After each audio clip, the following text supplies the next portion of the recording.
Espiritismo sem mistério.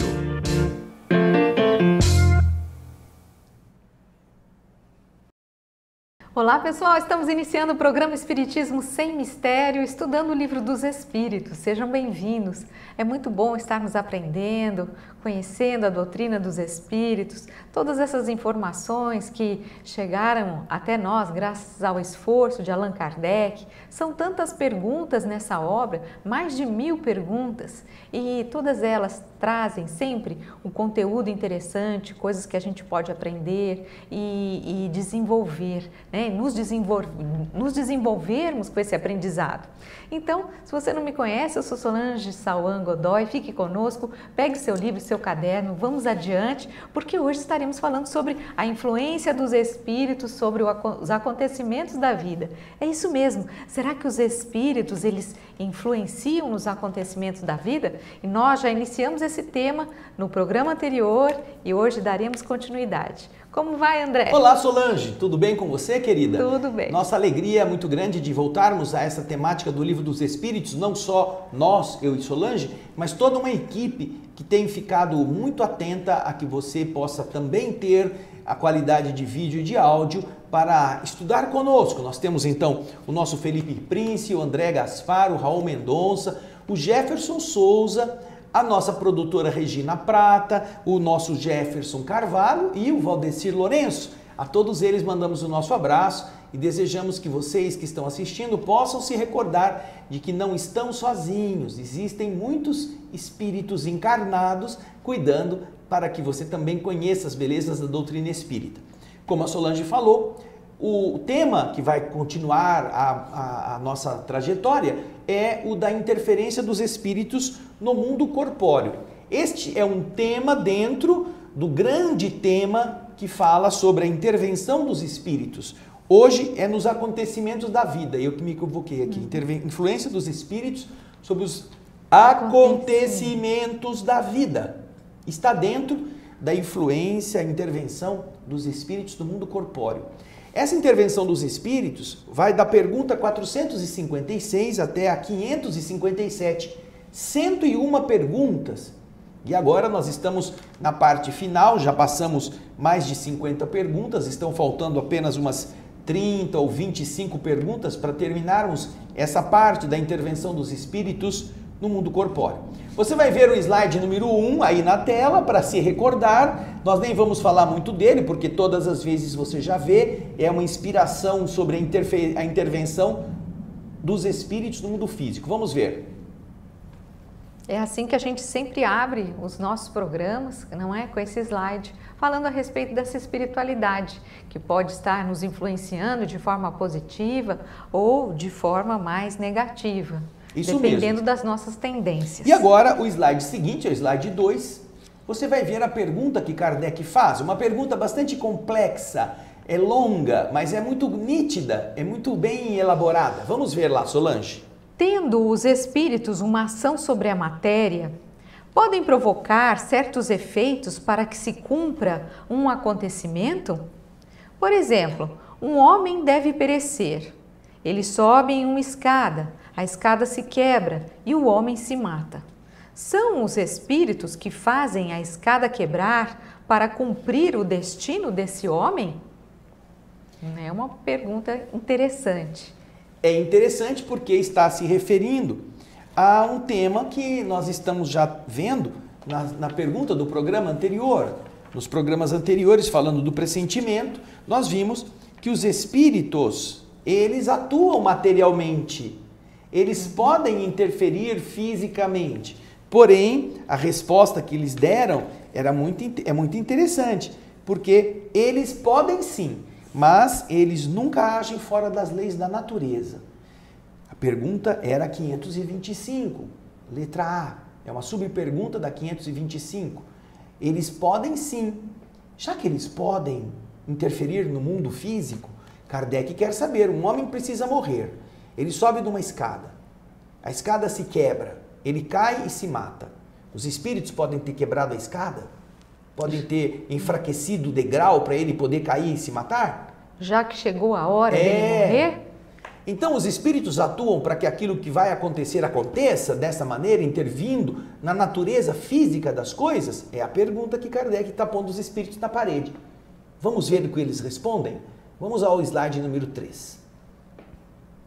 É bem verdade que os espíritos têm uma ação sobre a matéria, mas para o cumprimento das leis da natureza e não para as derrogar, fazendo surgir no momento oportuno um acontecimento inesperado e ao contrário a essas leis.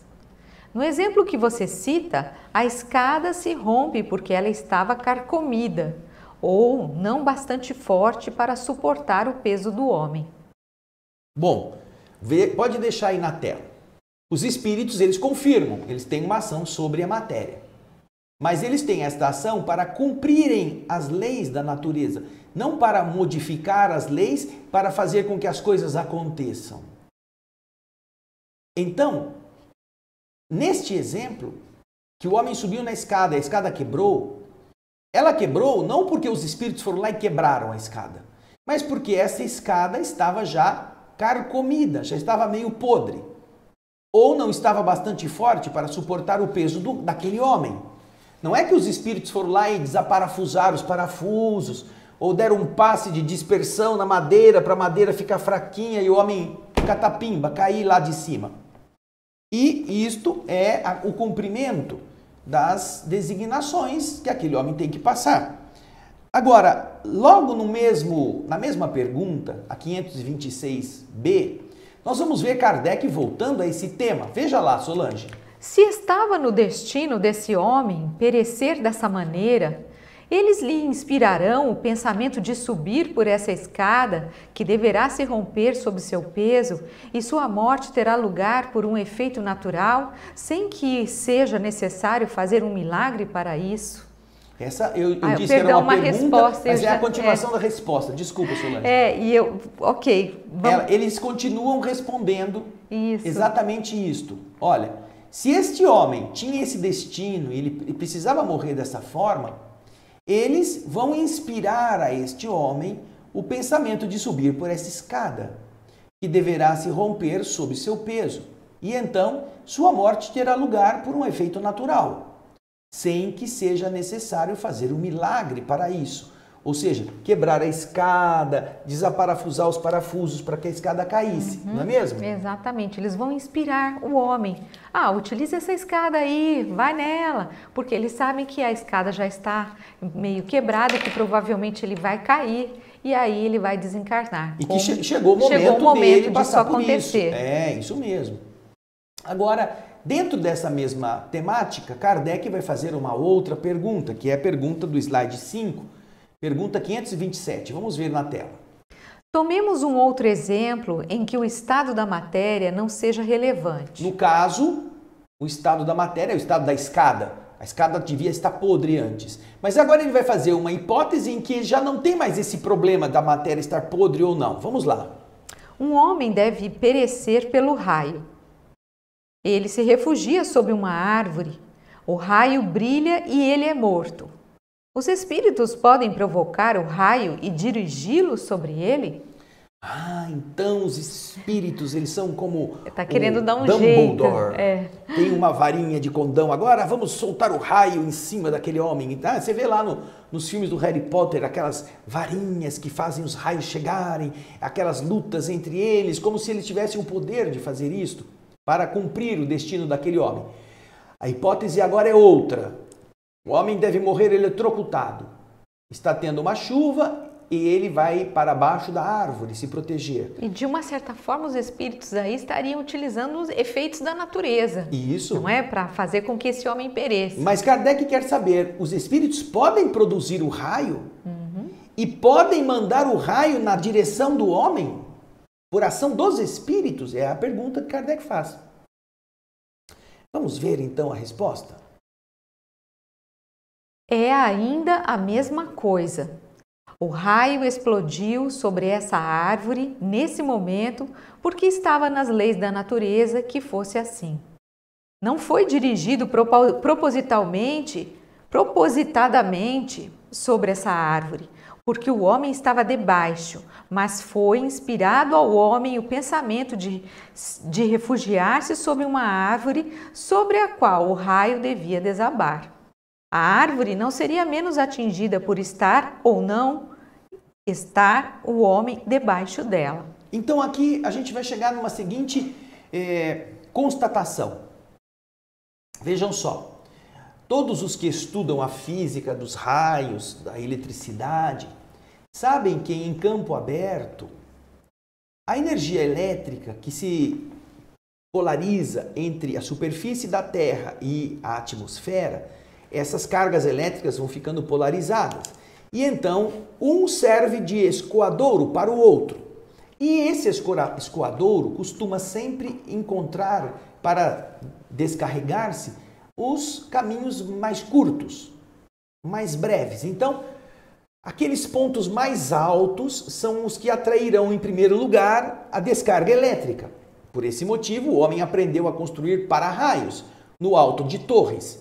Porque as torres, sendo mais altas, são o caminho mais curto entre a diferença de polaridade entre o positivo e o negativo, para que o raio possa equalizar essas cargas elétricas. Naturalmente que em um campo aberto não há uma construção, não há uma torre, então surgem as árvores como o ponto mais alto. Se não houvesse árvores, e o homem estivesse lá com guarda-chuva, seria o guarda-chuva o ponto mais alto, que iria atrair o raio. Então, naturalmente, isso é uma lei da natureza, uma lei física. O homem, para não se molhar tanto, Solange, ele é intuído a ir para baixo de uma árvore, ou ele escolhe ir. Só que ele não tem a ideia de que a árvore é o para-raio. E então o raio descarrega-se sobre aquela árvore e ele morre eletrificado. Não foram nem os espíritos que promoveram a tempestade, nem os espíritos que geraram a diferença de potencial elétrico, nem os espíritos que descarregaram o raio. O homem está lá porque ele quis se proteger. O que os espíritos podem ter feito é intuir o homem para que ele vá para baixo da árvore. Vai, fica aí quietinho, protegido. Eles sabem que o homem vai precisar desencarnar naquele momento por aquele tipo de desencarnação. E é natural que numa tempestade, onde há muitos raios, em algum momento aquele raio possa atingir a árvore onde o homem está. É isso, né? Cumprirá aquilo que ele precisa cumprir para passar por essa experiência. Portanto, os espíritos não fabricam um raio, não têm varinha de condão, não têm palavra mágica, não fazem essas tempestades para atingir aqueles que estão vivendo ali. Não. Não quebram coisas, não atiram facas, né? Eles fazem aquilo que é necessário fazer para o cumprimento das leis da natureza ser respeitado. E se um homem vai morrer dessa forma, não precisam fabricar o raio. Basta que intuam o homem para que ele se abrigue, onde geralmente o raio pode cair. Mas Kardec vai adiante. Vamos ver a pergunta do slide número 7, a pergunta 528. Vamos lá. Um homem mal intencionado lança sobre alguém um projétil que o roça e não atinge. Um espírito benevolente pode tê-lo desviado? Aquelas balas que tem que acertar o alvo. Um homem que tem uma má ideia, vontade de matar alguém, direciona a arma na direção de um indivíduo e atira.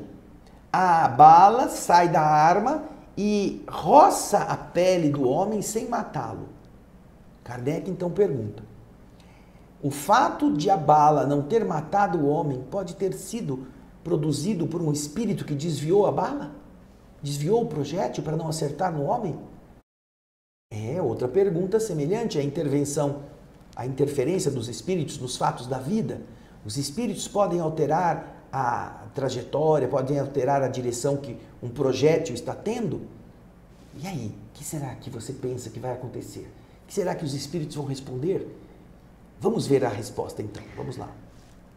Se o indivíduo não deve ser atingido, o espírito benevolente lhe inspirará o pensamento de desviar-se, ou poderá ofuscar seu inimigo de maneira a fazê-lo apontar mal, porque o projétil, uma vez lançado, segue a linha que deve percorrer.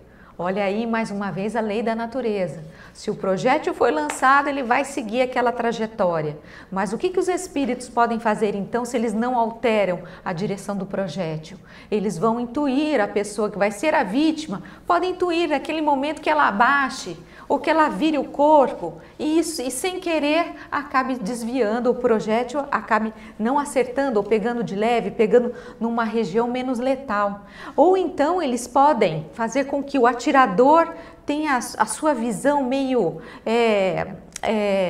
turvada, para que ele perca um pouco a mira, o foco, e aí sim ele não consegue acertar o alvo com precisão. Isso os espíritos podem fazer. Eu me lembro, Solange, de um filme que eu assisti quando eu era bem criança. É um filme de um faroeste, aqueles faroeste espaguete, feito nos idos da década de 70 ou até mesmo antes, que se chamava O Dólar Furado. O Dólar Furado. Famoso. Então, como era o filme? Era um cara que estava num boteco lá, naqueles bares, naqueles salões do Velho Oeste, e que foi tomar uma bebida, e ele então recebeu em troco uma moeda de $1. O dólar é uma moeda gorda, grossa naquela época. E ele botou aquilo no bolso da sua camisa. E daí entraram alguns malfeitores no bar, entraram lá, começaram a quebrar tudo e começaram a atirar em todo mundo e deram um tiro nele. E, é claro, ele recebeu um impacto no peito, caiu, só que ele não morreu. Por quê? Porque havia uma moeda e a bala pegou bem na moeda, furou a moeda, mas não matou o homem. A moeda, ela absorveu o impacto do projétil e isso não penetrou no corpo. Ele levou o impacto, caiu assustado, meio grogue, mas ele sobreviveu. E a partir daí ele sai numa caça a todos os assassinos, os malfeitores, e então o filme passa o tempo todo em ele buscando um por um para ele eliminar esses maldosos. Por isso se chama o dólar furado. Uhum. E olha, o dólar furado, se ele não tivesse posto o dólar ali, né? Ele teria morrido. Né? Então você vê que existem cinturões que barram a balas, livros que estão no meio do caminho e que a bala pega e desvia. Mas quando a bala é disparada, existe a lei do projétil, a lei de trajetória. Dependendo da distância, do impulso, da explosão dos gases no cano da arma, da rotação da arma, ela tem uma trajetória. E essa trajetória vai ser cumprida segundo as leis da natureza. Não vai ter nenhum espírito ficar soprando assim, acompanhando a bala para ver se ela sai do trajeto. Não, não vai ter. Pode acontecer do vendaval mudar a bala de rumo, mas isso é da natureza. Mas dependendo da distância, nem o vento forte altera isso, porque a velocidade da bala, a rotação da bala é muito, muito forte. Agora, eles podem atuar naquela área em que isso possa realmente acontecer. Ele pode dizer ao espírito, olha, ao encarnado, sai daí ou muda de lugar, olhe para lá, você viu aquilo lá, e ele muda a posição da cabeça, justamente a bala passa sem acertar o alvo no impacto mortal. Ou então eles podem criar na visão do atirador algum tipo de ofuscamento, uma turvação, entra algum muco no olho dele, cai um cisco, uma poeira, alguma coisa assim, e ele perde um pouco, ou alguém dá um solavanco na mesa ou no lugar em que ele está, ele perde um pouco a direção, e você sabe, você mudou um pouquinho a posição da mão, o tiro lá longe vai sair bem fora. Então, para criar a situação, eles têm outros modos de proceder. Eles não mudam a direção da bala. Importante que se você entenda isto, não é mesmo? Então, da mesma forma que eu comentei aqui, a moça que queria se matar e que tinha posto veneno no copo e ouviu o choro de um cachorro e aí ela esqueceu do veneno e foi cuidar do cachorro, os espíritos não mudam o veneno para um líquido inócuo. Eles não alteram a química do veneno. Se ela tomar aquele veneno, ela vai morrer, porque é veneno. Então, o que eles fazem? Eles arrumaram uma situação para chamar a atenção daquela moça, a fim de que ela tivesse compaixão do animal que estava abandonado e ela esquecesse de se matar. Mas o veneno continuou lá. Essa história, inclusive, se vocês quiserem conhecer melhor, o André comentou sobre ela no programa anterior. Isso. Então dá uma assistida lá. Então, não tem esse negócio que ele vai perguntar agora no próximo slide. Olha o que ele vai, Kardec vai perguntar lá. Vamos ver o slide da pergunta 529. Que se deve pensar das balas encantadas de que tratam certas lendas e que atingem fatalmente um alvo? O que será que são essas balas encantadas, hein, Solange? São aquelas... Aquelas balas de Existem aquelas cereja, histórias. de sete belo. São essas balas? Não são.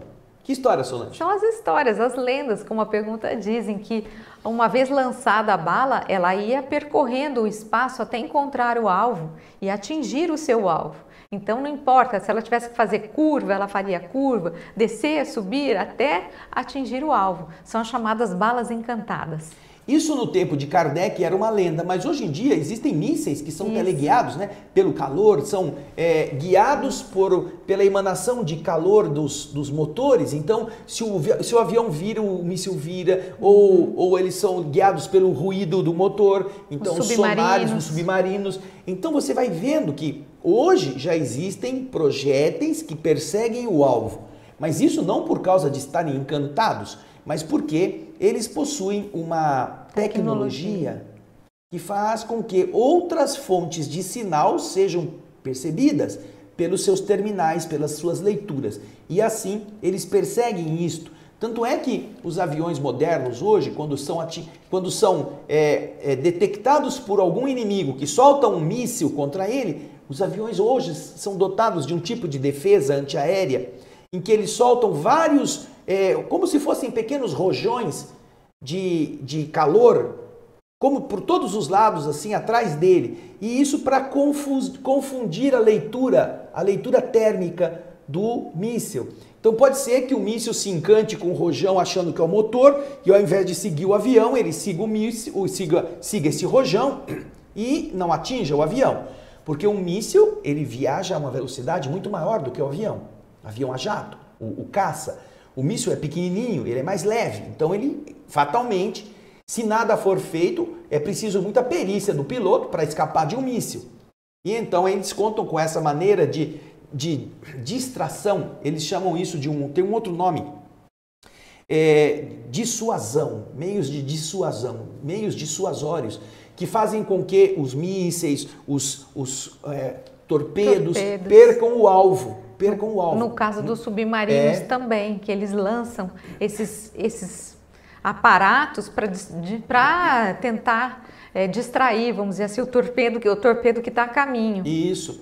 Então, ou eles usam ruídos, ou eles usam turbulências na água, porque muitas vezes o torpedo está lendo as turbulências, está seguindo a esteira de turbulências que deixou o submarino. Então eles soltam um outro motorzinho que fica rodando lá e eles mudam a posição para que o míssil, o torpedo não encontre mais o submarino e fique direto naquela turbulência e ele perca o alvo. Não é? Ele perca o alvo. Em alguns casos, inclusive, o míssil perde o alvo e ele continua ativo, ele continua procurando algum alvo. E se ele encontra alguma coisa que ele identifique como turbulência, ele pode pegar esse outro que não é nem aquele inicial, pode pegar um outro barco e explodir.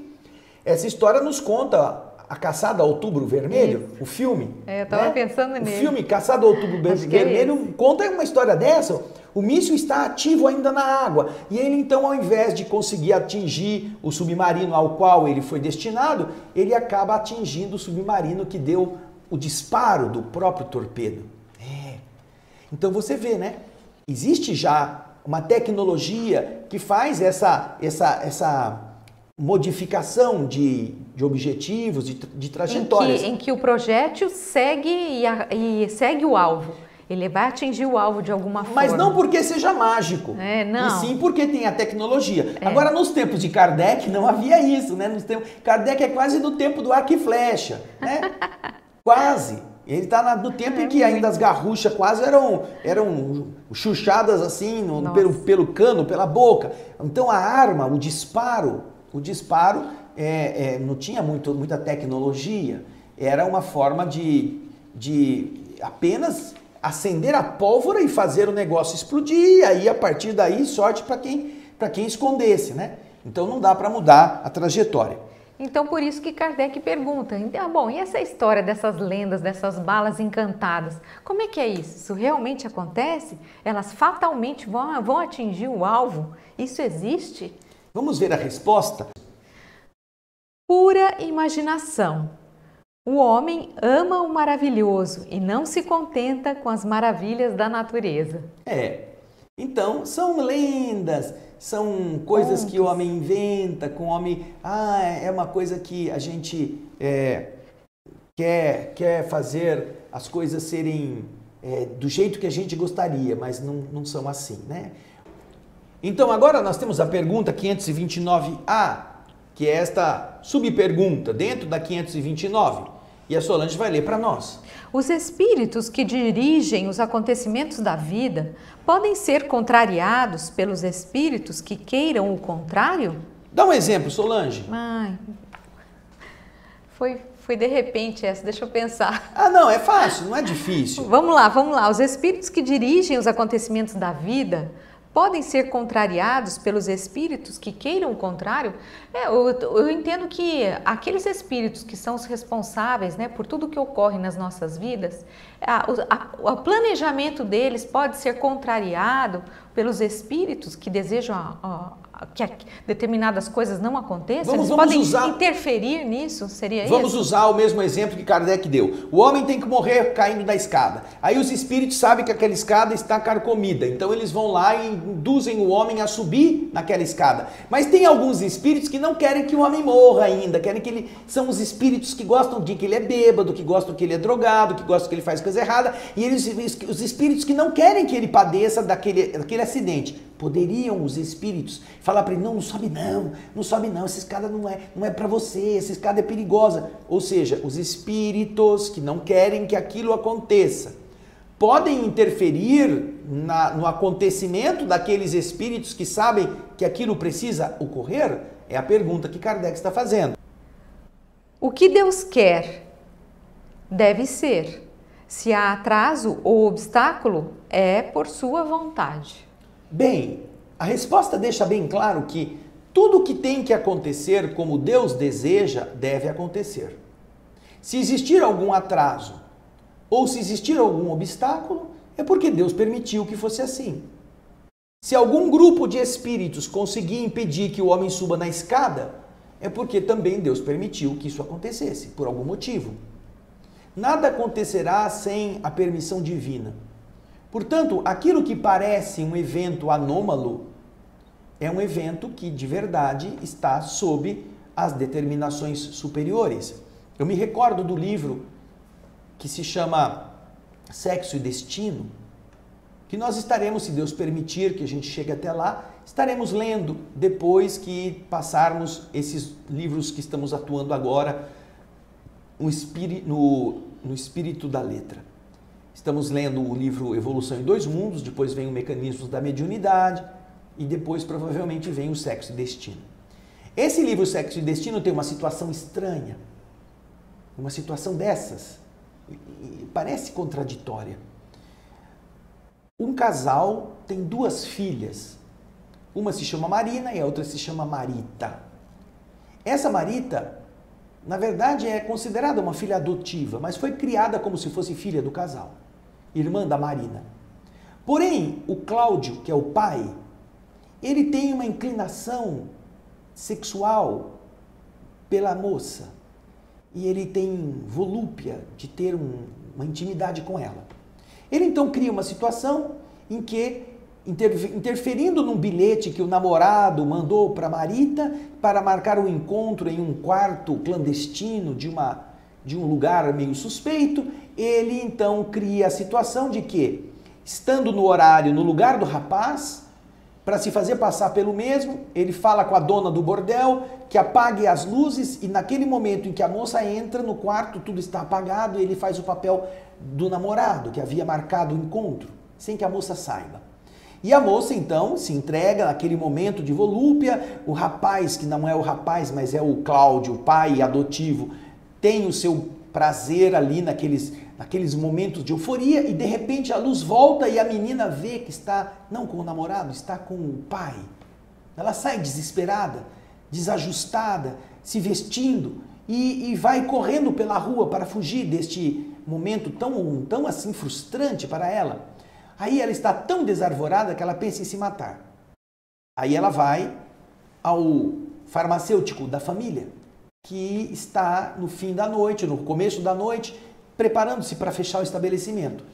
E ela então vai lá e conta uma história para ele. Olha, senhor, desculpe, eu saí de casa correndo, meu cachorro está passando muito mal, eu vim atrás de um veneno para poder matar o cachorro, para ele não morrer, não sofrer tanto quando morrer.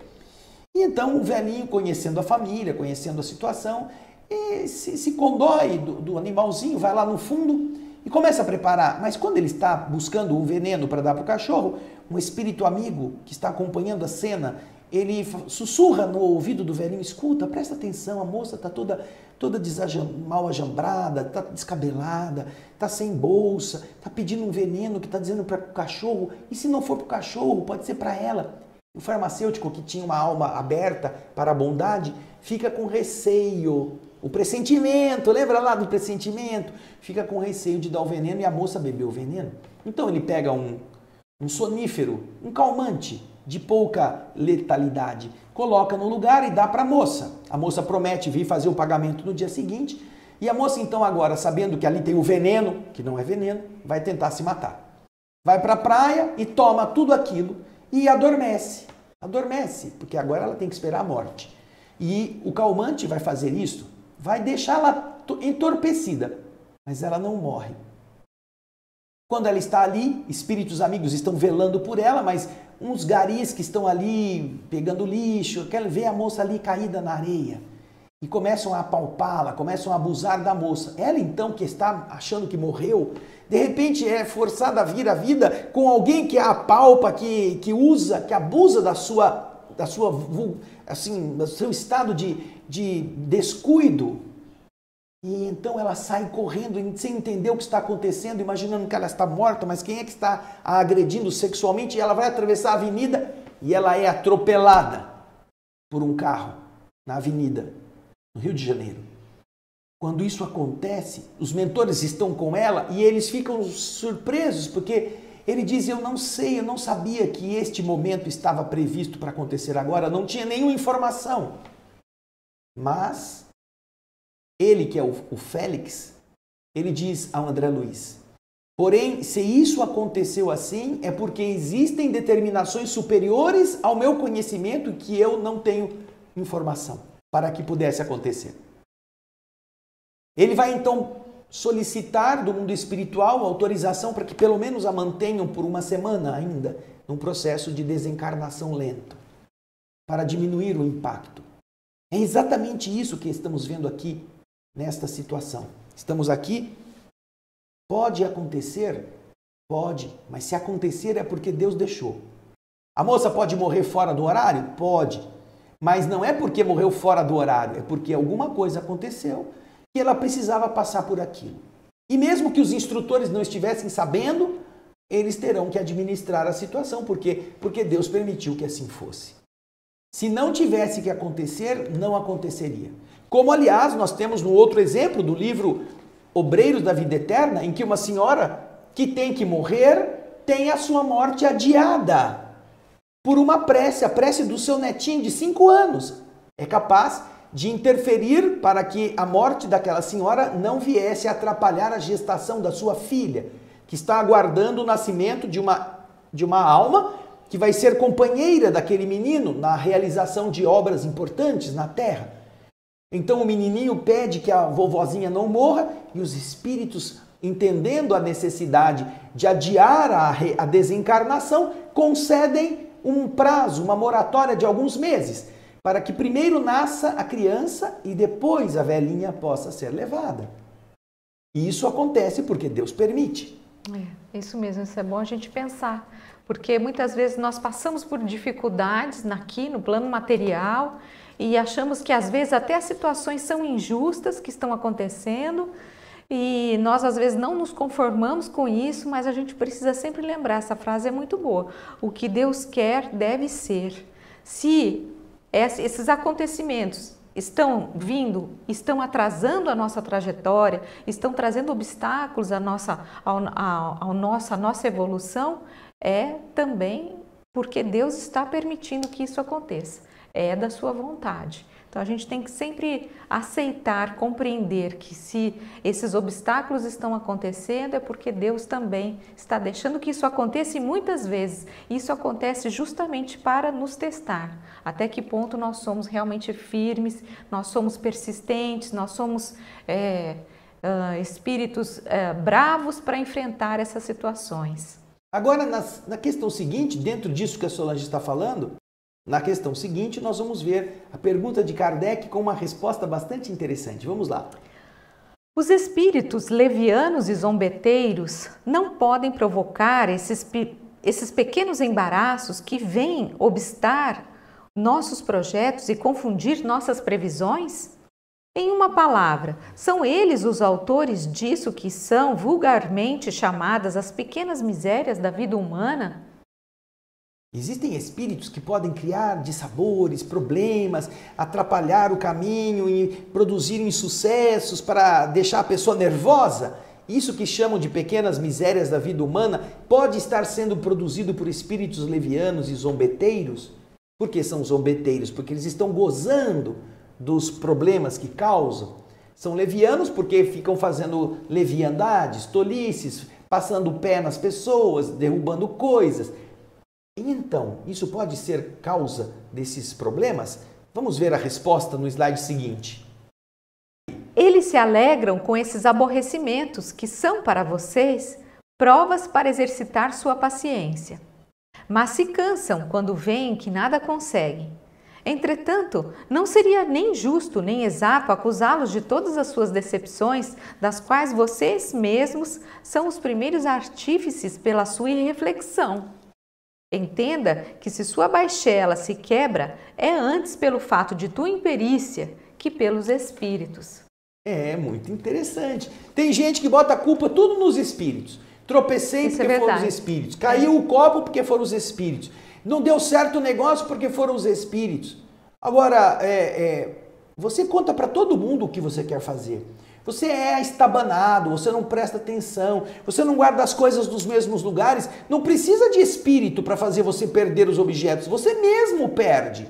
Porque você não tem memória, você não guarda, você não presta atenção nas coisas. Ou você é uma pessoa leviana que conta para todo mundo o que você vai fazer e não conta que a inveja alheia possa atrapalhar os seus desígnios, as suas realizações.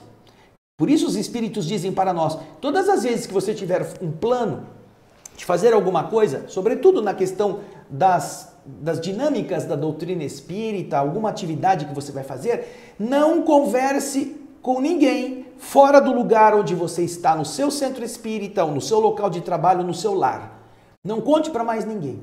Porque se você diz assim, eu acho que eu vou fazer uma viagem para tal cidade, fazer uma palestra lá, e tem algum espírito que não quer que você vá, eles já começam a tramar antes para dar tudo errado. E realmente dá tudo errado. Dá tudo errado, porque eles vão interferir com um, com outro, com outro, com outro, e de repente aquilo que parecia alguma coisa tão bonita acaba não acontecendo. Por isso eles falam, não seja leviano, não seja assim, encantado consigo mesmo, para não criar inimigos desnecessários. Porque de verdade, se quebra o copo é porque você não soube guardá-lo direito. Nem tudo pode ser atribuído aos espíritos. Ao contrário, muitas das coisas acontecem por nossa causa. Eu costumo dizer, com base nisso aqui, que na verdade a treva somos nós. Nós somos a treva. Nós somos os que não prestamos atenção, nós somos os que não guardamos as coisas direito, nós somos aqueles que não temos disciplina no pensamento e nas atitudes, nós somos os que gostamos de vícios, de coisas erradas, somos nós, não precisa de muito espírito para jogar a gente no buraco, a gente já vai sozinho, não é, Solange? É isso mesmo, eles aproveitam dos nossos defeitos. Eles só empurram um pouquinho. E aí a gente cai Eles põem casca de banana. É, isso mesmo. Aliás, o Humberto de Campos tem uma história que fala a casca de banana na vida do médium, mas depois a gente conta essa história para vocês. E agora vamos para a pergunta 530A, dentro da questão 530 que nós já vimos, são as últimas de hoje. Vamos lá? O slide número 14. Os espíritos que causam aborrecimentos agem em consequência de uma animosidade pessoal ou atacam o primeiro que chega sem motivo determinado, unicamente por malícia? Ou seja, pode pensar, mas aquele espírito não gostava de mim, tem um perseguidor que quer me atacar, quer me matar. Será que são só esses espíritos que fazem isso? Só os que não gostam de nós que nos atacam? Ou eles atacam qualquer um, ou eles fazem qualquer coisa? É a pergunta que nós vemos aqui Kardec fazendo aos espíritos. Age mais por malícia. O que será que os espíritos responderam para ele? Vamos ver a resposta no último slide de hoje. Por um e outro motivo. Algumas vezes são inimigos que se fez durante esta vida ou em outra e que os perseguem. De outras vezes, não há motivos. Não há motivos como estes, né? Mas existem outros motivos. A Solange já estudou aqui a questão do porquê que os espíritos perseguem as pessoas nas obsessões, não é? Lá no livro dos médios. E é porque... eu tô sem aqui, mas... Porque tem inveja. Tem inveja, eles não gostam da nossa felicidade. Exatamente isso. No livro dos médiuns fala a respeito dos motivos pelos quais esses espíritos nos obsediam, nos perseguem. E Kardec encontra uma família que era uma família muito boa. As pessoas eram dedicadas, pessoas que só faziam bem. E, no entanto, esse espírito se comunicou, porque ele estava perturbando e prejudicando essa família. E Kardec disse assim, bom, não seria muito mais fácil para você se unir a pessoas de má vida, pessoas que já têm essa afinidade moral com você, ou seja, se você é desse jeito, vai se unir, vai perturbar, vai ficar junto daqueles que são maus como você, maus como você. Por que você fica ao lado e perturbando aqueles que são bons? E a resposta do espírito foi bem clara. Eu fico com eles porque eles me causam inveja. Ou seja, ele tem inveja da alegria dessas pessoas, da bondade dessas pessoas, do jeito que essas pessoas são. Então ele está lá justamente para importunar, ele tem inveja. Não é porque já tenham feito mal para ele em alguma vida passada, coisa que acontece, pode acontecer, como ele disse aqui, podemos ter inimigos de outras vidas, mas tem muita gente que risca o seu carro na rua porque você comprou um carro novo e eles não têm dinheiro, ou que estragam o seu sapato porque eles queriam ter um sapato como o seu e você comprou um e eles vão lá e dão uma pisada sem querer para estragar o seu sapato. Por inveja, puro despeito. Essas pessoas são as almas que fazem isso quando perdem o corpo físico. Ficam tentando estragar a felicidade alheia por prazer, não é? Então... E a gente vê que existem espíritos assim e encarnados assim também, infelizmente. Que fazem as coisas por inveja. Todos encontraremos o destino que merecemos, não é mesmo? Exatamente. Então, por isso é bom aprender como funcionam estas coisas. E é o que nós tentamos fazer aqui no Espiritismo Sem Mistério. Solange, chegamos no fim. Chegamos, André. Nosso horário está aí. Nós deixamos sempre o convite para você conhecer os programas. Um deles é belíssimo, que se chama O Espírito da Letra. Lá nós temos analisadas as obras através da mediunidade de Francisco Cândido Xavier. Quem escreve através do Chico é o Espírito André Luiz. É toda aquela coletânea do André Luiz, famosa, de 13 obras. E nós já temos nesse programa, anota aí que eu vou falar o nome de novo, que é O Espírito da Letra. Nós já temos 9 obras lidas, comentadas pelo nosso querido André Ruiz aqui. Ele faz a leitura, capítulo a capítulo, cada parágrafo, e o André Ruiz tenta extrair esse espírito da letra. O que os espíritos amigos quiseram, o que André Luiz quis dizer, não é num determinado parágrafo ou num determinado capítulo. Então você poderá acessar e conhecer todas as obras. E ele está realizando agora a última obra que se chama Evolução em Dois Mundos.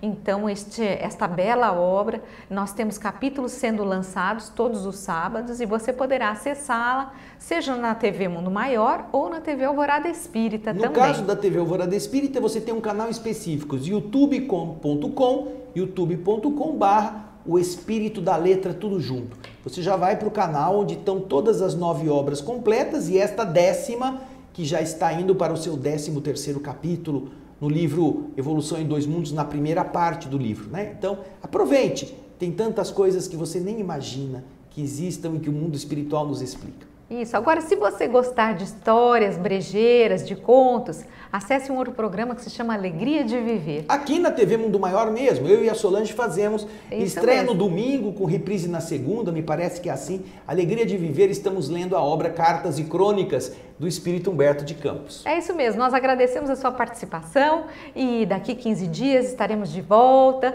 com muitas informações e perguntas interessantes de Allan Kardec. Tchau, grande gente. abraço. Um abraço. Tchau.